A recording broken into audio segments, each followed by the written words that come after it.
Hello, I'm John Shepherd, and today we're going to do something slightly different in this video, in that I'm going to answer some of the questions that some of you guys have been kindly sending me through my Instagram account and also through this YouTube channel. Through Instagram, EmilioXR7 asked me the following question: how far do you need to jump in order to perform a hitch kick? Basically, in answer to that particular question, it really comes down to how effective your technique is and how well you do it. It doesn't matter if you're jumping 5 meters or 7 meters or 8 meters, it all comes down to the effectiveness of the technique. One thing that I do need to say, however, is that you need to learn how to take off and set the jump up correctly before progressing to a hitch kick. If you don't learn to optimally take off, then whatever technique you're using, it won't be effective. Also through Instagram, Curtis Sleembrugen asked if I had to develop a triple jumper, what would be the key 3 plyometric exercises that I would use? Right, assuming the triple jumper is mature enough, i.e. they have a good training background behind them, my first exercise will be to run off a low box to perform a hop, 2 steps and a jump. We'd use 6 to 12 steps in the run on to the box. Why this particular exercise? Well, it develops the ability to overcome speed on the contacts and to maintain speed off of the box. And of course, setting up the combination with a hop and then transitioning into a step is the vital or a key requirement of the triple jump. So at the same time as developing power, plyometrically, we're also working on technique. The second exercise will be partial hops, i.e. with minimal knee bend over about 20 meters. These will develop increased leg stiffness. It's not all about powering through your plyometrics. You need to be quite light as well and develop greater reactiveness. And partial hops and partial bounds can do that. And the third exercise would be drop jumps, depth jumps off of a platform of about 30 to 40 centimeters high. These again are developing leg stiffness and reactivity. The quicker and more effective your transition is in the phases in the triple jump, the further you're going to go. And I'm a firm believer in the use of drop jumping to develop this quality. Okay, and the final topic I'm going to consider in this video is questions that are cropping up quite a lot through the YouTube channel.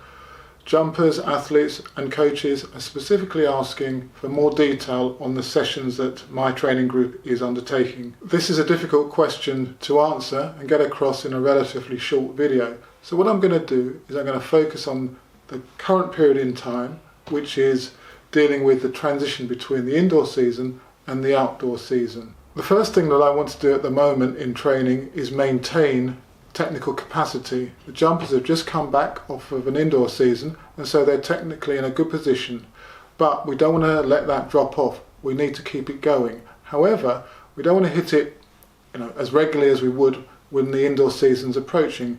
So perhaps every 10 days we'll do a pit work session and we'll jump off 10, 11, 12, 13, 14 strides. So not going back to basics and shorter approaches really, trying to maintain sufficient speed and power and ability to take off.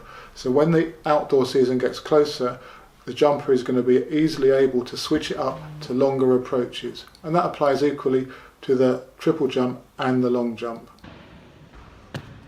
The next key theme that we work on at this particular time is upping the athlete's capacity to generate force. So going back to Curtis's question on Instagram about the key plyometric movements, those are going to be somewhat fundamental.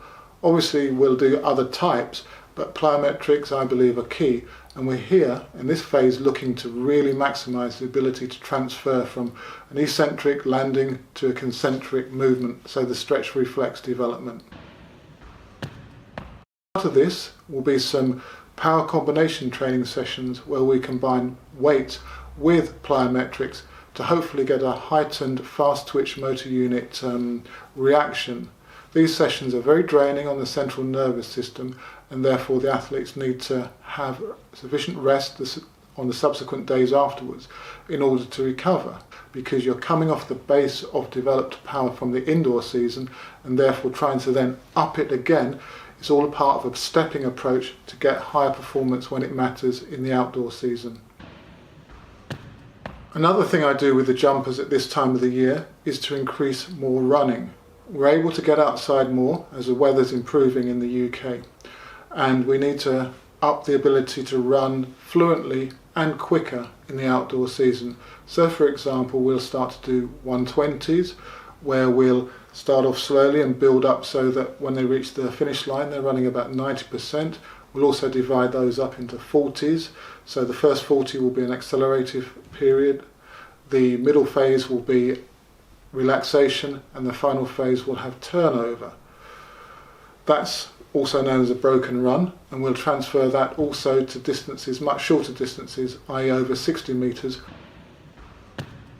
We don't want to push too hard overall in this particular phase of training approaching the outdoor season. The athletes do need a little bit of respite to regenerate, to go quicker into the outdoor season. So I'm forever allowing the mature athletes in particular in the group to do the number of runs that they think they can do effectively. And it's a similar case with our weight training. Yes, we're lifting heavy weights, low reps with good recoveries, for example on step-ups and squats. We'll maybe do that once a week, and we've got the power combination session that I talked about earlier going on as well. But we don't want to overload the athlete too much. I place weights probably about third or fourth in the conditioning hierarchy for long and triple jump, which may surprise some other athletes and coaches. At the top, technique work, then speed work, then plyometrics, then weight training. I see weight training as providing a foundation for those other three aspects of jump training.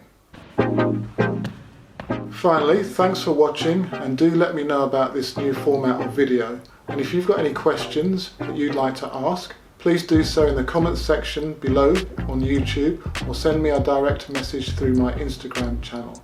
And good luck, of course, with your training and competitions.